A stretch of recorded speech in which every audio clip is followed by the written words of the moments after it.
किसी किसी का तो ये हाल हो जाता है कि वो जब वो सोचते हैं ना, तभी उनका जो लिक्विड है वो बॉडी से बाहर आ जाता है, या फिर कुछ लोग कुछ सेकंड्स के लिए ही ठहरते हैं और उनका लिक्विड बाहर आ जाता है। तो इसका मतलब क्या हुआ कि आपको बहुत हद तक आपके उस हिस्से में जो कैप वाला हिस्सा है वहां पे आपको सेंसिटिविटी होगी, हाइपर सेंसिटिविटी।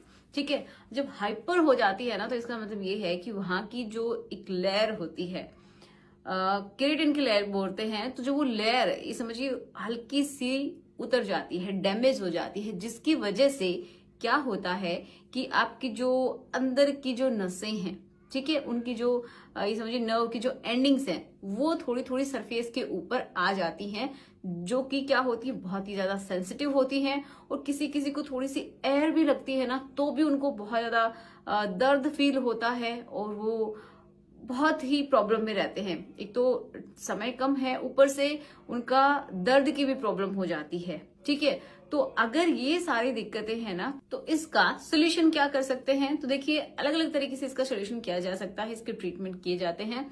तो एक तो है कि आप लोकल एनेस्थेसिया का इस्तेमाल करें, जिसकी बहुत सारे साइड इफेक्ट्स होते हैं। देखिए, कुछ लोग जेल इस्तेमाल करते हैं, वहां पे जेल का यूज करते हैं, जिससे कि वहां का जो हिस्सा है वो थोड़ा सा नम हो जाता है। नम क्यों हो जाता है? क्योंकि जो जो भी नसें जो सरफेस पे आ गई थी वो थोड़ी सी प्रॉपर तरीके से काम नहीं कर पाती है, सुन्न हो जाती हैं।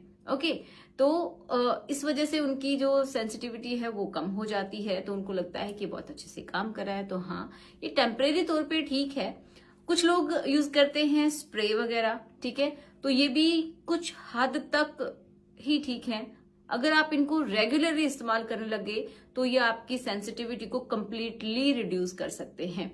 और दूसरा क्या कर सकते हैं कि ये आपके पार्टनर को भी इन्फेक्शन दे सकते हैं, उनको भी किसी भी तरीके की प्रॉब्लम दे सकते हैं, क्योंकि ये जो इनके अंदर जो केमिकल्स होते हैं ना, उनकी वजह से जो फीमेल की जो ट्यूब है, ठीक है, जो वेजाइना है, वहां पे भी उनको सेंस फील नहीं होगा, क्योंकि अगर डायरेक्टली कांटेक्ट में आ गई तो अगर आप इनका इस्तेमाल करते हैं, चाहे जेल है या फिर स्प्रे है, अगर इनका इस्तेमाल करते हैं, तो एक बात आपको याद रखनी है कि आपको इनके साथ या तो आप प्रोटेक्शन इस्तेमाल कीजिएगा, ठीक है, या फिर इसको जब भी आप इस्तेमाल करते हैं, करने से 15 से 20 मिनट पहले, उसके बाद इसको वॉश कर लेना है अच्छे से, और अच्छे से ड्राई कर लेना है, ताकि ये ट्रांसफर ना हो आपके पार्टनर की बॉडी में। ओके, तो आप इस तरीके से इनका इस्तेमाल कर सकते हैं, लेकिन इनके बहुत सारे साइड इफेक्ट्स होते हैं कंटिन्यू अगर आप इनका इस्तेमाल करते हैं तो।